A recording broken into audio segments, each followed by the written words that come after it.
Shalom, shalom, boa tarde. Hoje nós estamos no dia 5 de outubro do ano 5700, do ano 2021, pelo nosso calendário gregoriano, e pelo nosso calendário judaico estamos no dia 29 de Tishrei, do ano 5782. Estamos aí na antevéspera para entrarmos no novo mês de Reshivan. Ao pôr do sol de amanhã, nós estaremos entrando oficialmente no primeiro dia de Reshivan, um novo mês que temos pela frente aí. Baruch Hashem, que a graça do Eterno nos concede realmente a vida para chegarmos nesse momento precioso de podermos meditar, refletir, aprender acerca da nossa Torá e juntamente com as 7 leis universais. A nossa Parashá semanal Noach, ela tem tudo a ver conosco, Benei Noach, fundamentalmente, né, não judeus, porque nessa Parashá nós encontramos aí realmente as 7 leis universais que são para as nações, para os não judeus, e junto com o estudo da Torá, nós podemos aí aplicar com mais sabedoria e com mais temor aos céus as 7 leis universais, juntamente com o estudo da Torá. Baruch Hashem, bendizemos ao Eterno que nos concede aí hoje de estarmos no terceiro dia da semana, e significa que nós estamos no terceiro dia do Shabat. Então, estamos aí dia a dia, desde o primeiro dia da semana, nós estamos aí conectados com o Shabat, e por isso, né, primeiro dia do Shabat, segundo dia do Shabat, e assim sucessivamente, até chegarmos no 7º dia da semana, no sagrado dia do Shabat. Como diz o nosso Rebbe Menachem Mendel, o tzadik da nossa geração, esta é uma das formas de nós estarmos conectados, né? Todo dia, 7 dias por semana, estarmos conectados com o Shabat. Então, por isso, né, hoje é o terceiro dia do Shabat, Baruch Hashem. E como nós estamos no dia 29, né, de Tishrei, que é o primeiro mês do ano 5782, então a nossa gota de sabedoria de hoje, do nosso Rebbe, o líder da nossa geração, Menachem Mendel, né? Então vamos ver o que ele fala conosco na tarde de hoje, ok? A Vânia Branco de Patinga, né, Minas Gerais, já está conectada aí, Baruch Hashem, Vânia. Mas quem está aí conectada, Maria Isabel, Baruch Hashem. A Luciana Rodrigues, Baruch Hashem. Então, vamos à nossa gota de sabedoria de hoje, aquilo que o nosso Rebbe tem para nós. Então, o nosso Rebbe Menachem Mendel assim nos diz: purifique o tempo. Diariamente, encontre um ato de bondade e beleza que pertença exclusivamente a esse dia. Baruch Hashem. Juraci Maria, a Buenos Aires, Argentina. Baruch Hashem, Juraci. O que o nosso Rebbe quer dizer para conosco nessa tarde? Purifique o tempo, né? O tempo é algo precioso. E por isso existe aquele famoso ditado, né? Não perca tempo. Então, por isso o Rebbe diz aqui, purifique o tempo. Então, não perca tempo, purifique o tempo, né? E de que forma que nós podemos fazer isso? Então, o nosso Rebbe diz, diariamente, você pode encontrar um ato de bondade e beleza que pertence exclusivamente a esse dia, e o faça. Então, todo dia, Deus nos concede a oportunidade e a graça de nós encontrarmos realmente um ato de bondade e beleza. Por mais simples que possa ser o seu ato, na sua ação, né? Porque é uma questão de ação, e o judaísmo é ação, e sermos Benei Noach significa sermos realmente aqueles que praticam ação. E nesse escopo, então, por menor que seja o teu ato, por mais simples que o seja, e às vezes você não dá o devido valor, mas é um ato de bondade e beleza. Nós estamos aí, né, com um novo projeto, né, falando sobre a Semirat Halashon, guardar a língua. Então, diariamente nós estamos, né, começamos ontem a soltar realmente a questão de como nós devemos nos comportarmos com o modo de falar, né? Então, uma das coisas que nós podemos fazer dentro do campo de hoje que o nosso Rebbe está nos falando, é um ato de bondade e beleza, fale bem de alguém. Lance alguma bênção sobre alguém. Às vezes a pessoa nem saiba que você está fazendo, mas para Deus é um ato de bondade e de beleza. E é um ato especial para esse dia. Então, que nós venhamos ter aí o hábito, né, de podermos falar bem de alguém e abençoar alguém aonde ele estiver, mesmo que ele não saiba que você está fazendo isso. Às vezes, no futuro de alguns dias, por exemplo, ele poderá saber, às vezes, alguns meses ou anos ele poderá saber, ou às vezes só nos dias de Mashiach, na redenção final, que ele vai ficar sabendo que você o abençoou, falou bem dele durante vários dias e assim sucessivamente. Mas o importante é que quando nós praticamos um ato de bondade e beleza, nós estamos não somente cumprindo a vontade de Hashem, não estamos somente cumprindo os mandamentos de Hashem, né? Mas nós estamos trazendo luz para esse tempo, para este mundo, para esse mundo inferior que nós habitamos. E essa é uma das formas de nós fazermos aquilo que o Rebbe nos disse anteriormente. Pegue a tua luz e faça com que a escuridão brilhe. Então, quando você fala bem de alguém e abençoa alguém, por mais distante que ele possa estar de você, você estará praticando realmente um ato de bondade, de beleza, e você estará mexendo no cosmos. Você acha que não é nada? Você acha que não tem nenhum poder? Você acha que é insignificante?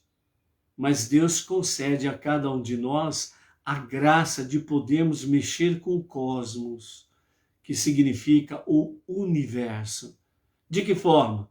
Uma delas é exatamente esta: além do estudo da Torá, além do estudo das 7 leis universais, além das nossas preces diárias, além da nossa tzedakah, né, que é um costume que nós precisamos adquirir sempre, né? Então, nós temos também, além de todas essas coisas, nós temos exatamente, através de um ato de bondade e beleza, nesse exemplo que nós acabamos de falar, Deus concede a cada um de nós de mexermos com o cosmos, mexermos com o universo, trazendo mais luz para este mundo. E essa é uma das formas de nós podermos fazer com que a escuridão venha brilhar. Então, por isso, você é importante e você é um grande instrumento realmente de Hashem para os dias atuais. E se nós o fizermos, nós estaremos realmente ombro a ombro com o nosso irmão mais velho, o povo israelita, nós estaremos aí nos dedicando cada vez mais a preparar o mundo para ser a moradia de Deus. Baruch Hashem. Então é isso daí, amados. Josélio Tavares, lá de Cachoeira Paulista, próxima à cidade de Silveiras, interior de São Paulo. Baruch Hashem, né? A graça do Eterno concede a cada um de nós realmente a oportunidade de nós podermos mover o universo. Então, não vamos permitir que o caos se estabeleça, que é aquilo que os perversos querem, né? Os perversos querem que realmente as pessoas venham perder a consciência de Deus e a consciência da família. Então, vamos realmente fazer com que, além deles não terem progresso, né, vamos dificultar o trabalho deles. E vamos realmente trazer luz, vamos emanar luz, vamos trazer boas e abençoadas palavras através de atos de bondade e beleza nesse tempo que nós chamamos de hoje. Baruch Hashem? Ok. Nós estamos então hoje na nossa terceira leitura da nossa paraxá semanal, que é Noach, e nessa terceira porção nós temos aí do capítulo 7 de Bereshit, Gênesis, a partir do versículo 17 até o capítulo 8 e o verso 14, que estamos aí com a nossa terceira leitura, a nossa terceira aliá. E nesse sentido nós queremos dar aí continuidade, né, naquilo que o nosso Rebbe Menachem Mendel traz para nós. Vimos aí a gota da sabedoria diária e vamos ver também algumas coisas que o Rebbe traz para nós com referência a essa nossa Parashá Noach, até aqui nessa terceira aliá, nessa terceira leitura da nossa Parashá semanal. Então o nosso Rebbe, ele nos falando a respeito da Parashá Noach, o dilúvio e as suas consequências, né? Que nós temos aí toda a Parashá do capítulo 6, verso 9 de Gênesis, até o capítulo 11, o verso 32, é a nossa Parashá semanal. Então, segundo o nosso Rebbe, nos traz para nós que essa Parashá, de nome Noach, né, que tem como personagem principal, né, o personagem central, o próprio Noé, e dessa forma, né, se inicia com o relato do dilúvio, o grande dilúvio, que lavou o mundo da depravação e degeneração em que a humanidade sucumbiu desde a sua criação. Esta é seguida, melhor dizendo, da narrativa sobre a divisão do mundo entre os filhos de Noach, a dispersão da humanidade provocada pelo episódio da Torre de Babel e o início do relato, né, sobre o próximo grande herói da nossa história da humanidade, que na sequência teremos aí então, né, o surgimento de Avraham, né, Avraham Avinu, nosso pai Abraão, o primeiro patriarca. Então o nosso Rebbe, ele nos fala exatamente nessa introdução, né, do seu relato da Parashá Noach, que o mundo realmente se entregou à depravação e à degeneração da própria humanidade, onde nós vimos aí os nossos sábios trazendo que a corrupção, a degeneração da geração do dilúvio, ela foi tão grande que os próprios animais se corromperam.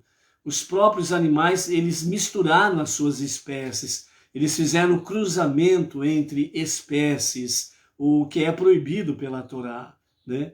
Então, dessa forma aí, uma boa parte, né, dos animais também foram levados nessa deterioração, nessa degeneração, nessa corrupção, né, da geração do dilúvio, a geração de Noach, né?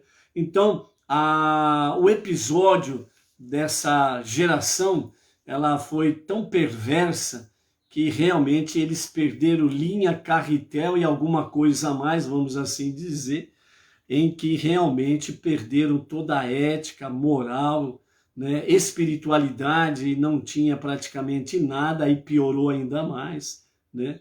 E dessa forma aí, os nossos sábios falam que a geração de Noach, a geração antes do dilúvio, ela, devido à sua própria degeneração, ela era insensível às questões espirituais. Por isso, a techuvá, o retorno a Deus para o genuíno e verdadeiro arrependimento para esta geração, era uma coisa que se tornou praticamente impossível, né? Porque não havia nenhum pingo de sensibilidade espiritual. E o único remédio que Deus encontrou foi exatamente este, né? Primeiramente, ele encontrou Noé, um homem íntegro, justo, né? Que agradou a Deus. Então, Deus viu o remédio para a continuidade da humanidade. E dessa forma, aquela geração sendo eliminada, né? Então, vamos entrar naquela questão, né? E como alguns comentaristas falam, né? Se não houvesse Noé, né? Então o mundo ele voltaria ao seu zero absoluto, porque realmente tudo seria extinto. E então tudo voltaria ao zero absoluto. O que significa o zero absoluto? Só Deus existindo, nada mais. Ponto. Este é o sentido do zero absoluto, ok? Malu, Distrito Federal, né, Brasília, shalom, shalom, Malu. Na continuidade, o nosso Rebbe nos fala, né, que nunca é tarde demais ou nunca é demasiado tarde para recomeçar, para fazer techuvá, para fazer o verdadeiro e genuíno arrependimento, né? Então, devido a essa geração do dilúvio ser, de fato, né, muito perversa, degenerativa, perder realmente toda e qualquer questão moral, ética, espiritualidade, não tinha praticamente quase nada, e piorou. Então, dessa forma aí, Deus, né, ele viu que era necessário, quando encontrou Noé, escolheu Noé para sobreviver ao dilúvio, e através de Noé e a sua família, dar continuidade à raça humana, ou seja, à humanidade, né? Então Deus disse a Noé: decidi terminar com toda a carne. Deus não provocou o dilúvio porque repentinamente ele percebeu que havia cometido um erro ao criar o mundo, né? Nesse aspecto aqui, quando o Rebbe vem explicar, né, vem comentar essa questão em si, é justamente para rebater aqueles negacionistas, né, de que Deus é bom, os negacionistas que Deus existe, os negacionistas que Deus é o único Criador e o único Salvador, os negacionistas que querem fazer com que as pessoas não tenham a consciência divina e nem a consciência de família, né? Esses são os verdadeiros negacionistas em todos os níveis, né, da existência humana. Então, os verdadeiros negacionistas sempre existiram e realmente sempre tem aquela retórica, né, que é muito bem aprendido pelos negacionistas. Acuse-os do que você é, né? Então, dentro desse escopo, essa geração geração de Noé, a geração do dilúvio, era dessa forma. Então, eles se entregavam facilmente à degeneração ética, moral, espiritual, às perversidades, à promiscuidade. Eles não tinham resistência. Se alguém pudesse apresentar algum tipo de resistência, era só uma conversinha negacionista, e aí a pessoa já se entregava de corpo e alma, como diz o ditado, e saía praticando as mesmas perversidades que os outros, né? Então, dentro desse aspecto, o nosso Rebbe Menachem Mendel, ele comenta que não foi assim que Deus disse, ó, já era o mundo, ó, dilúvio, vai acabar tudo já, agora, nesse momento, né? Ó, Noé é o escape para a continuidade da história da humanidade. Não, não foi assim, no estalar de dedo, né? Uma coisa que jamais podemos esquecer e jamais podemos deixar de enfatizar: Deus é paciencioso, tardio para irar-se e sempre pronto a perdoar.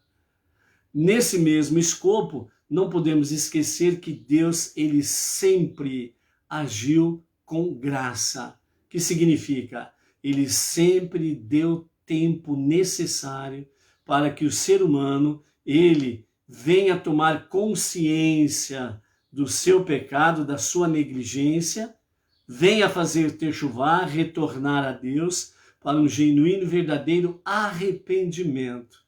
E dessa forma vem retornar o seu andar com Deus, né? Então, Deus, ele sempre foi gracioso. Ele nunca foi, como algumas pessoas gostam de frisar, né? Por causa do dilúvio, que Deus foi um carrasco, né?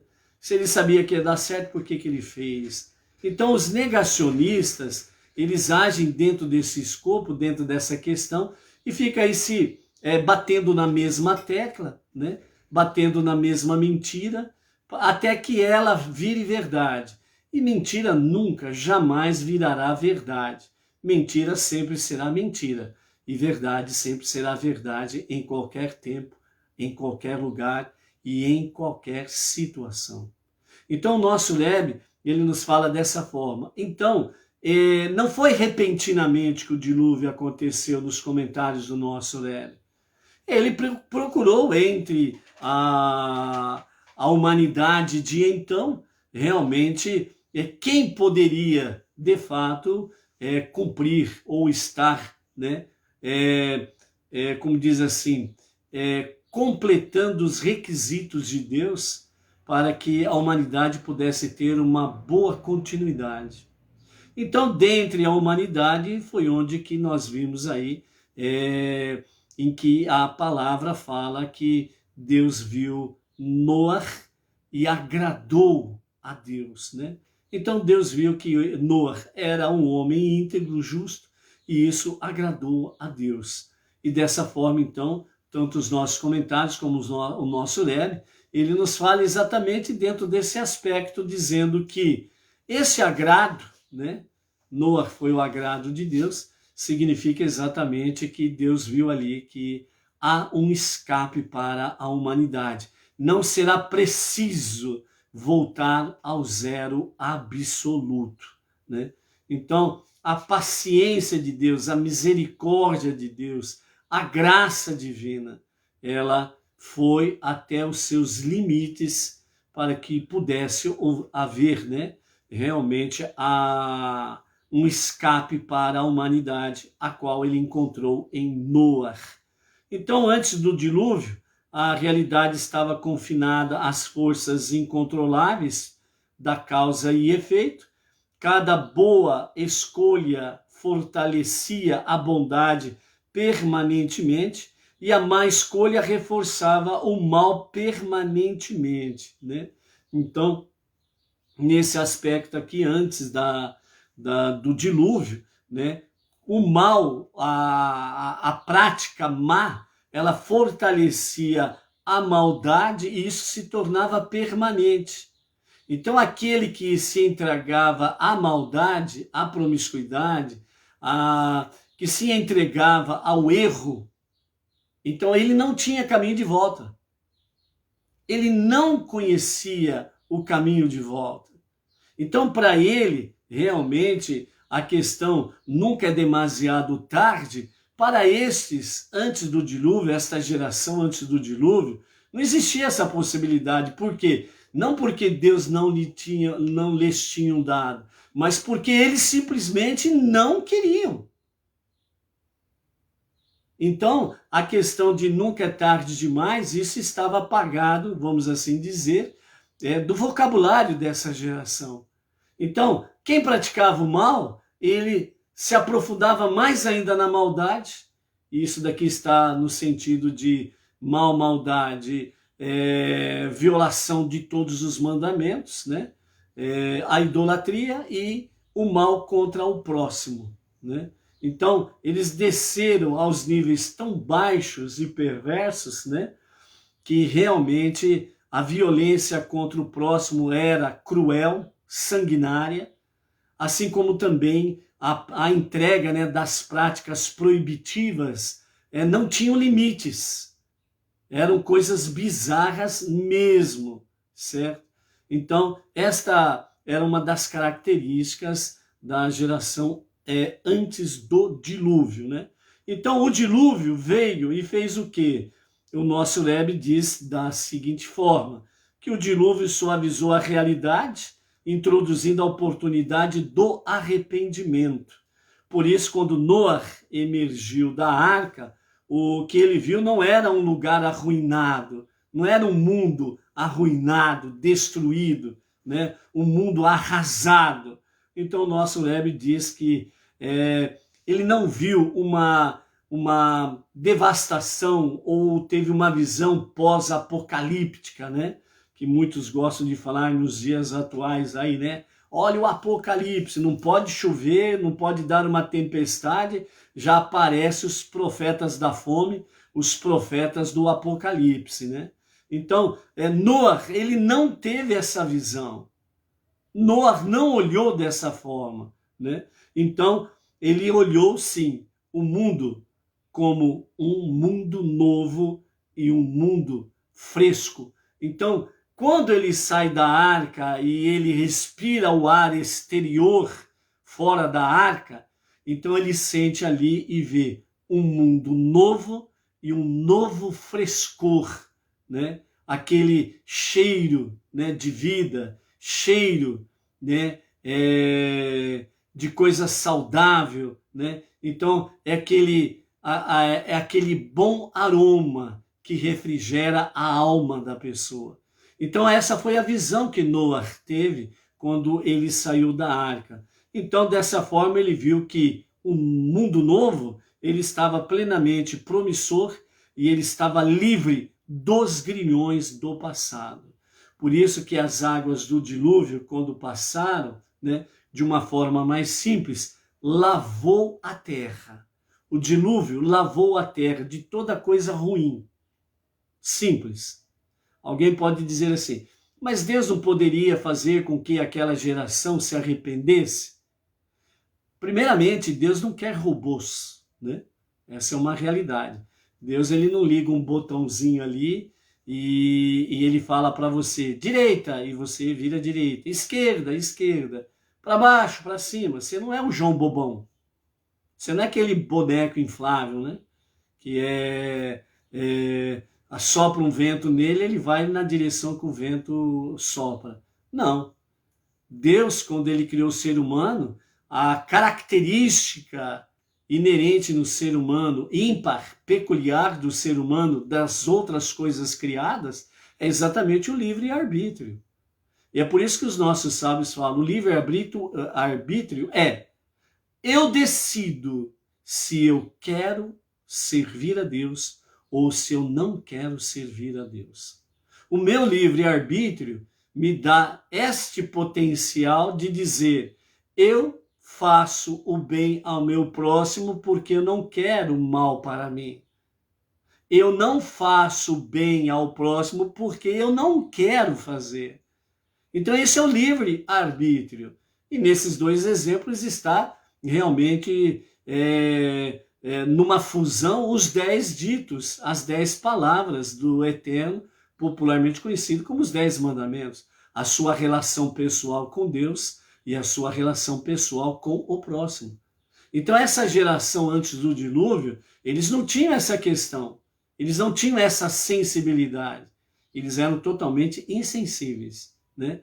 Ou seja, vamos dizer assim, a patotinha era aquela uma, eu faço, você faz, nós fazemos. Quem não faz, nós matamos. Aí entrou a violência. Então alguém que não concordava com as ideias desses perversos, então a forma qual era? Eliminar, matar. E aí entrou o quê? Entrou o roubo, entrou o assassinato, né? O homicídio daqueles que não pensavam iguais a eles. Essa geração perversa. Você não vê muita diferença no sentido das coisas que estão acontecendo na atualidade, né? Tem muitas coisas que você vê exatamente isso, né? Os negacionistas, eles falam que você que pensa diferente deles, eles falam, você é negacionista. Os verdadeiros negacionistas, eles não querem o bem da pessoa e da família. E quando você defende a família e o próximo, então eles falam que você é negacionista, que você é do contra e que precisa ser resolvida essa questão, né?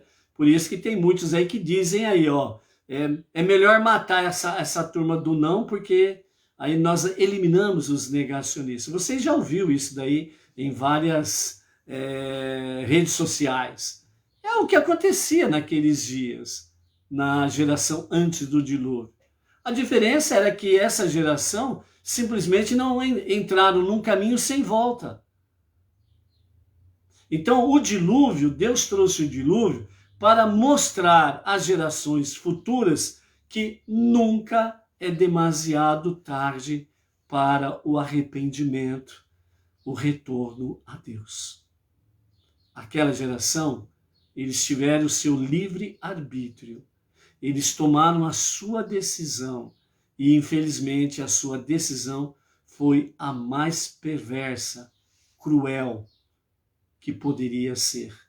Então, por isso, o dilúvio veio e, de fato, varreu, limpou a terra. E quando Noé sai, então, da arca, ele vem e traz aí, de fato, essa questão, né? Ele vê um mundo novo, vê um novo frescor de vida para a vida, né? Então, em nossas vidas, também podemos pensar erroneamente, muitas vezes, que estamos presos a um destino predeterminado por nossa hereditariedade, por nossa educação ou por erros do nosso passado. Graças ao dilúvio, a verdade é exatamente o oposto disto. Nunca é tarde demais para mudar, né? Você já deve ter ouvido de alguém ou encontrado alguém e na sua conversa com essa pessoa, né? Essa pessoa se expressou mais ou menos assim: eu nasci assim, eu cresci assim e vou morrer assim. Essa é a característica da geração do dilúvio. Eu nasci assim, cresci assim e vou morrer assim. Ou seja, não há possibilidade de mudança de estilo de vida. Então, essa é uma característica da geração do dilúvio, antes do dilúvio. Então, essa geração antes do dilúvio, a decisão que eles tomaram era de um caminho sem volta. Era realmente entrar no caminho da perversidade. Quem não fosse com eles tinha que ser eliminado. Ou você adere ao nossa patota, ou então nós vamos te eliminar. E quem resistia simplesmente era morto. Era violentado. E por aí afora vai. Então essa geração perversa foi assim. O dilúvio varreu. Mas após o dilúvio, Deus, ele deu de fato a possibilidade de um novo retorno. E por isso, realmente, nunca é tarde demais para mudar. Então, às vezes, na atualidade, tem pessoas que dizem assim: eu sou assim porque os meus antepassados foram assim. Eu sou assim porque eu estou presa à educação que eu recebi, por isso que eu sou essa casca grossa, por isso que eu sou dessa forma, né? Por exemplo, né? Eu sou um bêbado, eu sou um ébrio, porque meu pai era ébrio, meu pai era um bêbado, minha mãe era uma bêbada. Então eu cresci desse jeito, então eu sou desse jeito e vou morrer desse jeito. E isto é um pensamento errado, é um pensamento da geração do dilúvio. Ou seja, é o pensamento da geração do dilúvio que não acredita, que é negacionista, que nunca é tarde demais para recomeçar, para mudar de vida. Então, por isso, nós encontramos, por exemplo, o próprio Eterno falando, né, no 5º livro da Torá, Devarim, Deuteronômio, onde ele diz: eu coloco diante de vós a vida e a morte. Escolha, pois, a vida para que viva tu e a tua casa, a tua família. Então, mais uma vez, Deus mostra que o poder da decisão, o livre-arbítrio com o qual ele criou o ser humano, ele não vai mexer nisso. Ele não vai alterar o livre-arbítrio. Você, eu, cada um de nós é que decidimos. É onde está o poder da decisão, ou sim ou não. Ou sim fazer a vontade de Deus através da obediência aos seus mandamentos, ou não fazer a vontade de Deus não obedecendo os seus mandamentos. Mas essa é uma decisão do ser humano. Simples assim. Então, o arrependimento, assim como o dilúvio, nos permite transformar qualquer situação desafiadora ou turbulenta de nossas vidas em um meio de nos limpar, nos refinar e nos preparar para seguir adiante com mais fé e com mais força, Então, nesse sentido, o Rebbe diz, tenha força, e tenha fé, e segue em frente nesse caminhar. Assim como também, nesse princípio da nossa Parashá, o nosso Rebbe traz para nós sobre a questão, disse Deus a Noé para construir uma arca para que ele e sua família e representantes de toda a vida animal pudessem sobreviver ao dilúvio. Nesse sentido, o Rebbe traz para nós sobre a questão de alívio e regeneração. Por isso, Deus disse a Noé, entre na arca.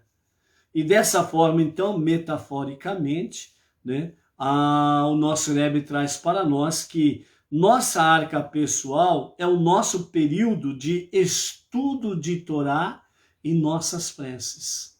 Então, toda vez que nós entramos no estudo da Torá, toda vez que nós fazemos, diariamente, as nossas preces diárias, então, de forma metafórica, é como se nós entrássemos na arca.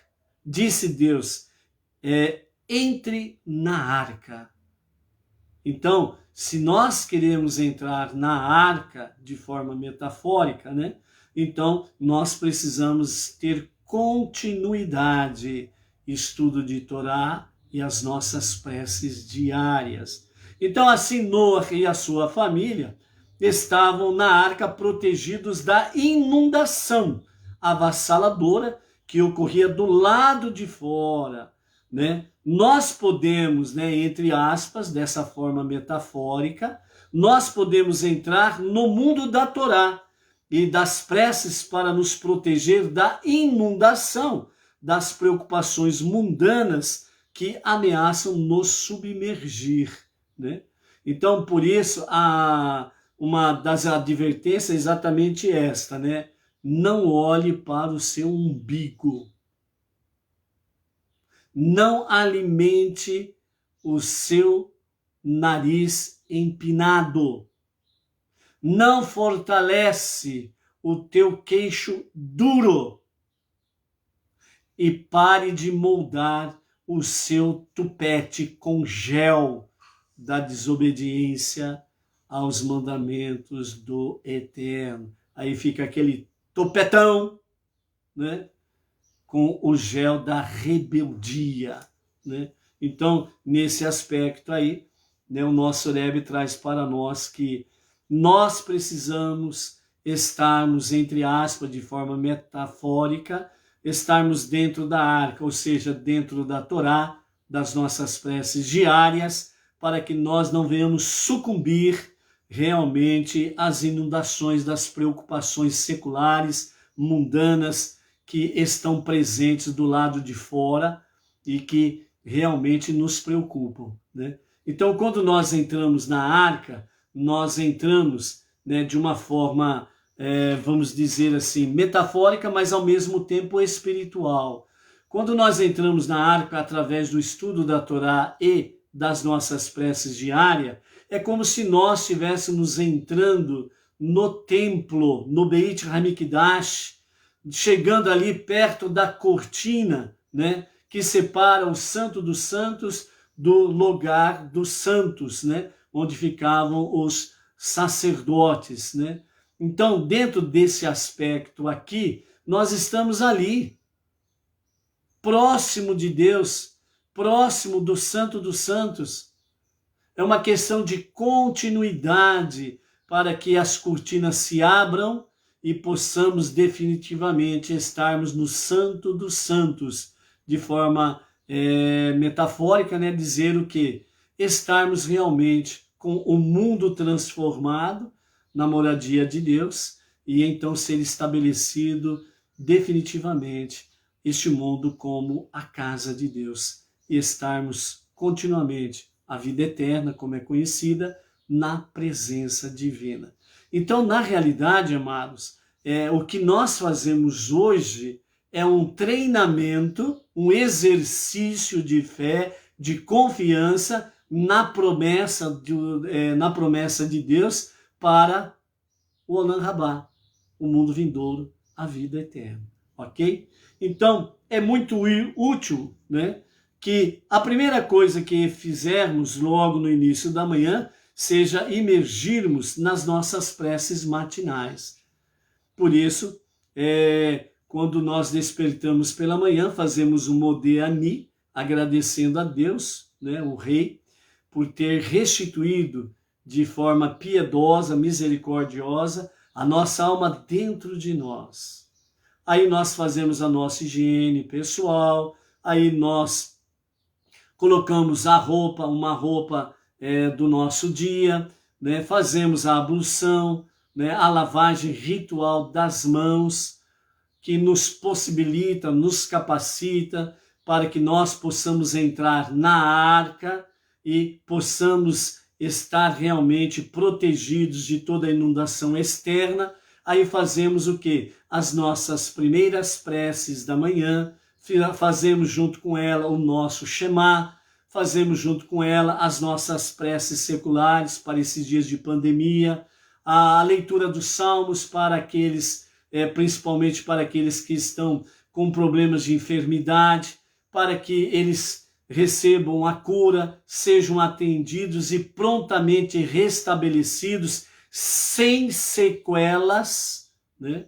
E por isso nós temos aí o grupo de salmos, né? O grupo de salmos, ele é especificamente para pedidos de oração, principalmente por questões de saúde, mas também tem lá os pedidos por questões diversas das nossas necessidades, né? Então, mas é um grupo específico para pedidos de oração. Não é para ficar lá fantasiando ou pintando o set dentro do grupo, né? Colocando ali saudações A, B ou C com figurinhas seculares, tirado lá da internet, que tem origem, fundamentos, né? Dentro da própria idolatria, da filosofia secular, no sentido que não tem bases na Torá, né? As filosofias, elas podem ter ótimas e maravilhosas expressões bonitas, mas elas não têm fundamento, então elas não subsistem. Então é apenas filosofias vãs, né? São palavras bonitas, mas como elas não têm raízes na Torá, elas não subsistem por si só, né? Então a sua origem em si é uma origem duvidosa, é um terreno pantanoso. Então, né, nós temos aí a Torá, mais de 5.700 versículos na Torá, temos o livro de Salmos com 150 salmos, temos Shir Hashirim, o Cântico dos Cânticos, por exemplo, temos excelentes e maravilhosas e preciosas passagens dos profetas, né, dos escritos demais, do Tanakh, sem contar a verdadeira filosofia, vamos assim dizer, né, dos livros dos estudiosos do nosso povo israelita, né? Então, há muita coisa preciosa e maravilhosa aí, e por isso nós não precisamos criar para nós cisternas rotas, cisternas de águas sujas, porque nós temos, de fato, nós temos águas preciosas, cristalinas, para podermos realmente matar a nossa sede, ok? Então, é nesse sentido aí, né, que nós temos aí a forma de termos a proteção para que, ao sairmos da nossa casa para os nossos demais afazeres, nós tenhamos a devida cobertura, proteção contra toda e qualquer águas turbulentas, como eram as águas do dilúvio fora da arca, as águas turbulentas que nós encontramos fora dos nossos lares, fora das sinagogas, fora das comunidades, quando nós vamos para as nossas atividades seculares. Então, se você quer ter a proteção contra as águas turbulentas, a saída e o remédio é este, né? E finalmente, né, o nosso Rebbe traz para nós, nessa nossa terceira leitura de hoje, sem esperar por Deus, né? Nesse sentido, a chuva durou 40 dias e depois disso a terra permaneceu submersa por mais 150 dias, até que as águas começaram a baixar. 60 dias depois que essas diminuíram, Noé enviou um corvo e em seguida uma pomba para ver se as águas haviam recuado, né? Então Noé abriu a janela que havia construído na arca e enviou o corvo. A Torá narra, né, para nós que Noé não deixou a arca até que Deus dissesse a ele para o fazer, né? Então, enquanto Deus não disse para Noé sair da arca, ele não saiu. Isso daí denota para nós que nós precisamos sempre estar conectados com Deus para podermos discernir o que ele está dizendo, faça, e o que ele está dizendo, não faça, né? Muitas vezes nós sofremos porque nós tomamos decisões sem a orientação divina. E aí nós arrumamos uma baita de uma dor de cabeça.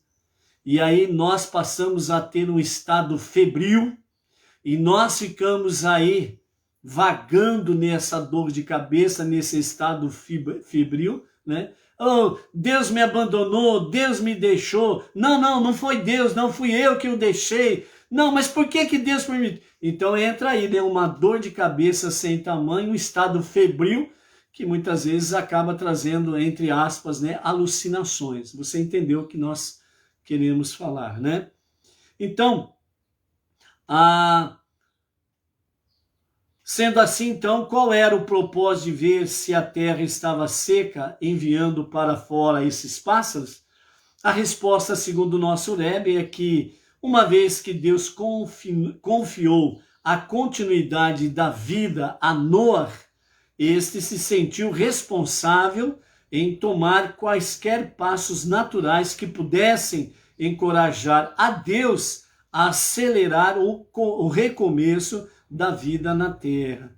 Ou seja, então, segundo o nosso Rebbe, Noé, ele teve essa convicção que Deus confiou nele a continuidade da raça humana.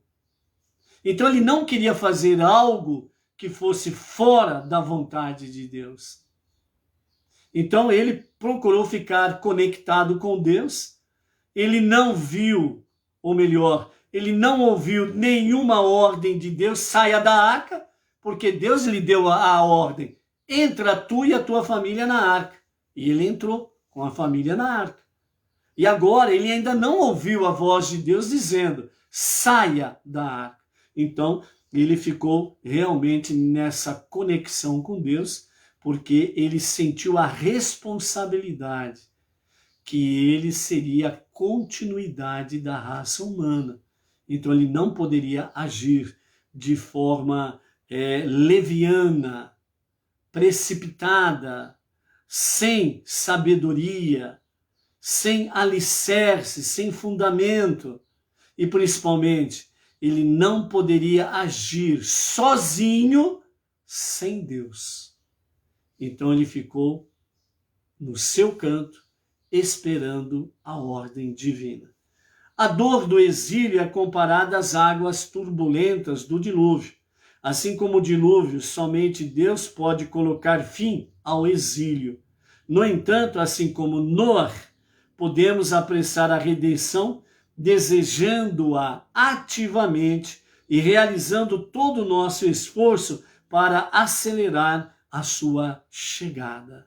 Então aqui quando o Rebbe vem, trazendo nessa terceira leitura o título Sem Esperar por Deus, significa que nós vamos agir em consonância com Deus, que nós vamos agir em harmonia com Deus. Não é Deus para lá e eu para cá. Não é eu vou fazer do meu jeito. Então, sem esperar por Deus, aqui que o Rebbe ele quer trazer para nós é exatamente isto. Deus ele tem a sua parte para fazer, para cumprir a profecia. Mas ele confiou à geração pós-dilúvio, ele confiou a ação da Teshuvá, do retorno a Deus para o verdadeiro e genuíno arrependimento, envolvendo-se com o estudo da Torá, e para nós não-judeus, Benei Noach, envolvendo-nos com o estudo da Torá, mais as 7 leis universais, mais as nossas preces diárias, mais as nossas boas ações. Quando nós fazemos isto, nós estamos fazendo a nossa parte, no sentido de que possamos apressar a redenção final.